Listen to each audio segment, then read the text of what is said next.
Good morning. Welcome back again to another episode of Aunt Patty the Carnivore Hippie. Salt. That's what I'm thinking about right now. Salt.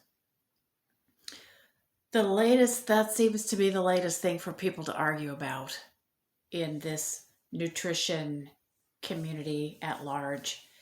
Arguing about salt.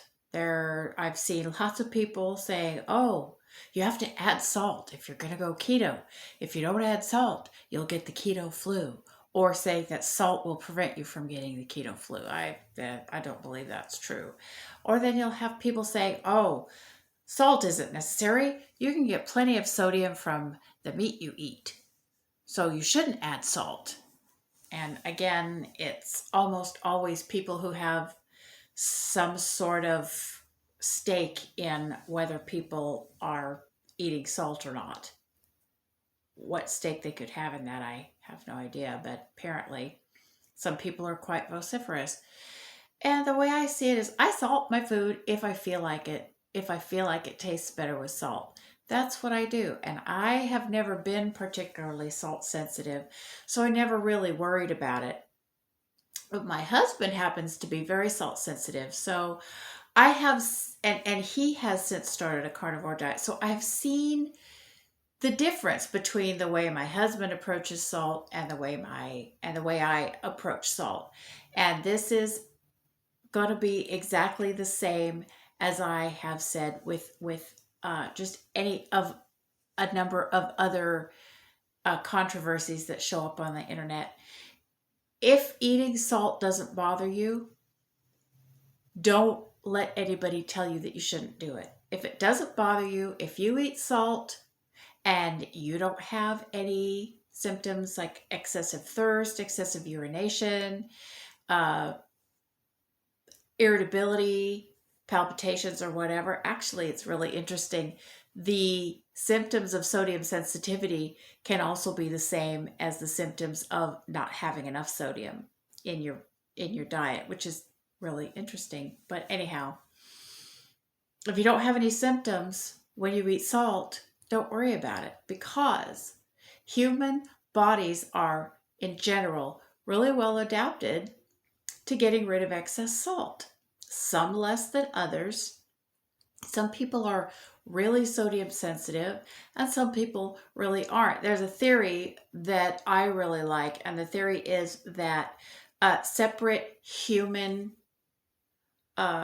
groups, communities, or genetic groups would be found either in locales that were close to salt water or inland where there was no salt water.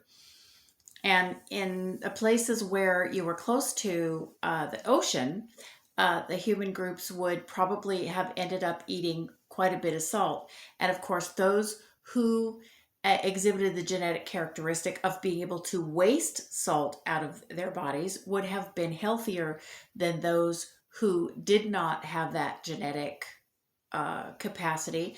And so the ones who were salt sensitive kind of probably tended to die out in those communities, and everybody ended up being, just by selection pressure, good at wasting salt. Now, on the other hand, inland communities that were not near to the oceans were in an environment where salt wasn't as readily available. Plants and animals who live near the ocean tend to have higher sodium contents just in their structures than those who live in salt poor environments.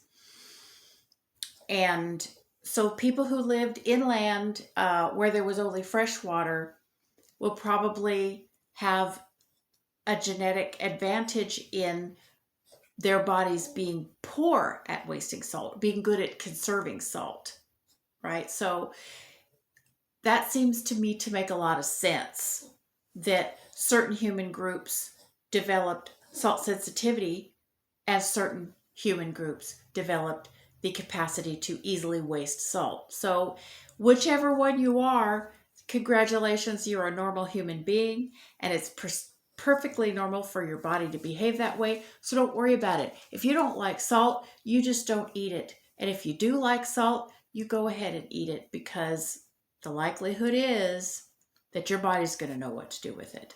All right. If you're not having symptoms, just don't worry about it. Okay. And so anyway, I eat salt. My husband doesn't. And we're both doing great. Anyway, that's all I really wanted to say about salt. You can find lots and lots of information about salt and how important it is to the body online, but all I just wanted to say is don't get bogged down in the salt controversy. If salt doesn't bother you, you're not doing anything wrong by eating it to taste.